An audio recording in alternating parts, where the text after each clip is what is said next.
Exploration Films. Check us out on the web at explorationfilms.com. You look at the animals, and you can't have a partially functional liver or pancreas or lung. It either functions or it doesn't function. And I was taught in evolution, if you don't use it, you lose it. All right, well, how do you use a partially formed pancreas? You either have to have the whole thing there with everything working, or it doesn't work. Now, some people bring up, oh yes, but what about the appendix? We don't really need the appendix. Oh yes, we do. These things called vestigial organs they're supposed to be leftovers from our ancestors. It was like 180 vestigial organs. We were told, oh, they have no function at all. Well, now they found functions for all of them. You have your appendix taken out. Oh, I don't need it. You see, God made a mistake. I don't need that appendix. Well, maybe not so much as an adult, but when you're a little baby, you need that appendix as part of your immune system. So we need all of our parts. God made them all. They all have to work in harmony with each other. How do you get that with just mindless, random chance processes over how many billions of years would you need? It's impossible. There would not be enough time, let alone the information needed to make those things work like they work. Check out this car. This is the Jaguar XJR. Oh, so sweet. A mere $82,000, but it is loaded. Supercharged, liquid intercooled V8 engine. She generates nearly 400 horsepower. That means she's fast. Faster than a Corvette.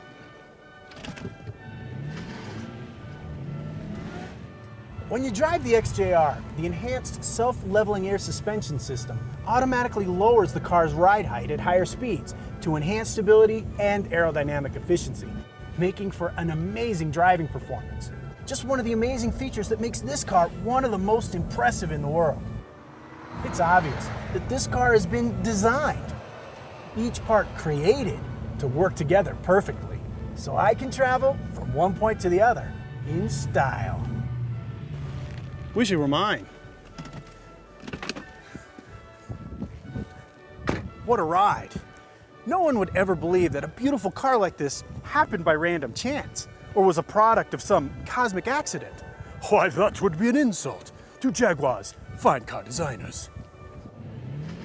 But somehow, when it comes to animals, nature, and you and me, some insist on believing that it was an evolutionary accident that created all we see around us. Sadly, even after all we've learned about these incredible creatures, Darwin's theory of evolution continues to be taught in our schools as scientific fact. But is the theory of evolution science? We put that question to Dr. Martin. What is true science? See, there's two different kinds of science, really. There's what's called operational science or operative science, and there's what's called forensic science. Now, operational science is what we can do in the lab. We can do it, and I can do it, and you can do it, and we'll mix the same things together. We'll come up with the same results if we do it right.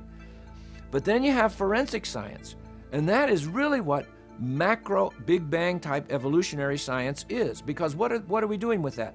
Well, we have some clues. We have some fossils. And what's a fossil?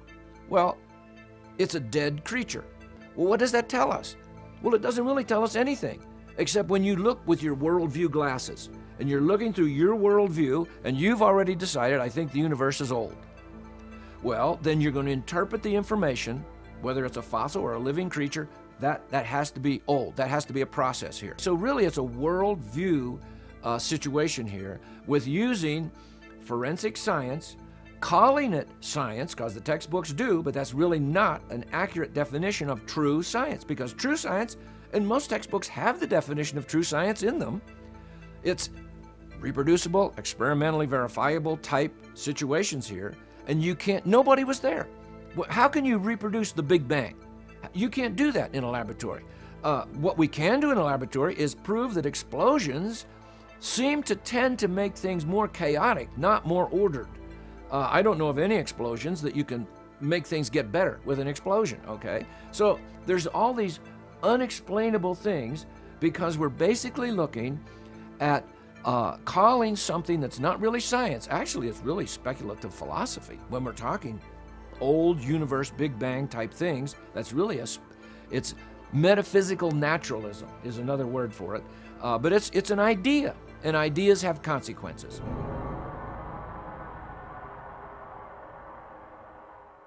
Exploration Films, where curious truths and uncommon minds meet.